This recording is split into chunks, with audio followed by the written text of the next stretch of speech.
Despite years of painful austerity, the UK's level of public spending is today no lower as a share of national income than it was after 11 years of a Labour government in 2008, according to a report by the Institute for Fiscal Studies. The major report from the UK's leading economic think tank shows that deep cuts have left the NHS, schools and prisons in a fragile state, and have merely returned public spending to pre-financial crisis levels. The document presents a challenge to claims that Conservative-driven austerity saved the public finances following years of Labour overspending. The think tank's report goes on to conclude that in the light of the data, Chancellor Philip Hammond's plan to abolish the UK's deficit by the mid-2020s is no longer sensible. With his critical budget approaching in November, it challenges him to admit the target looks increasingly unlikely in the light of a worsening economic outlook, exacerbated by Britain's terrible productivity and uncertainty over Brexit.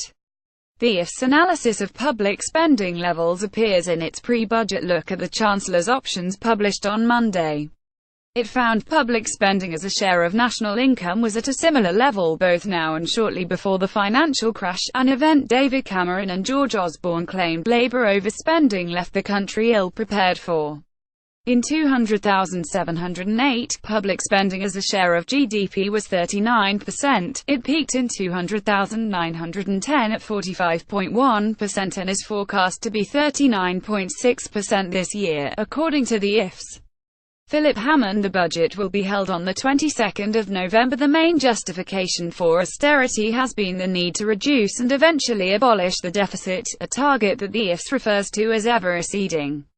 The IFS argues Mr. Hammond's critical budget speech next month will be given against a backdrop of a worsening economic outlook that demands austerity goals are rethought.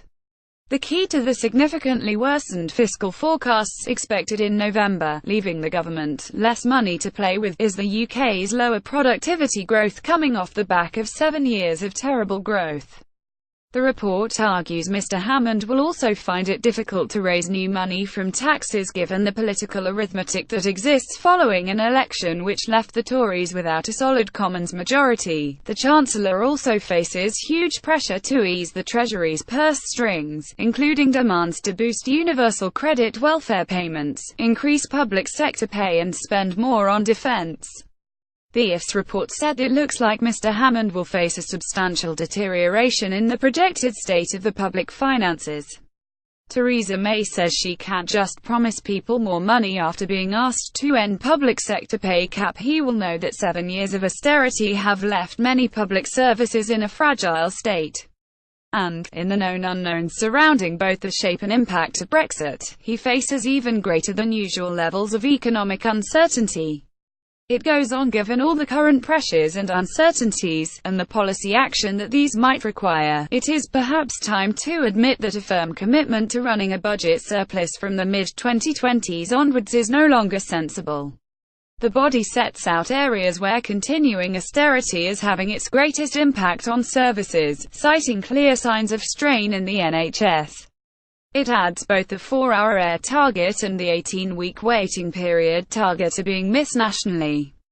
The indicators paint a worrying picture for prisons, which, unlike the NHS, have seen large real terms cuts over 20% since 200910. Statistics compiled by the Institute for Government show that while the prison population is at roughly its 2009 level, staffing is down and violence both against fellow prisoners and prison staff and prisoner self-harm rates are on an alarmingly steep upwards trajectory. The report goes on to note how the Chancellor has already abandoned the blanket public sector pay cap and may decide to give more people a pay rise. The Shadow Chancellor John McDonnell said the IFS have today confirmed 7 years of Tory austerity policies have failed to drive up investment and productivity, with serious potential consequences for the public finances.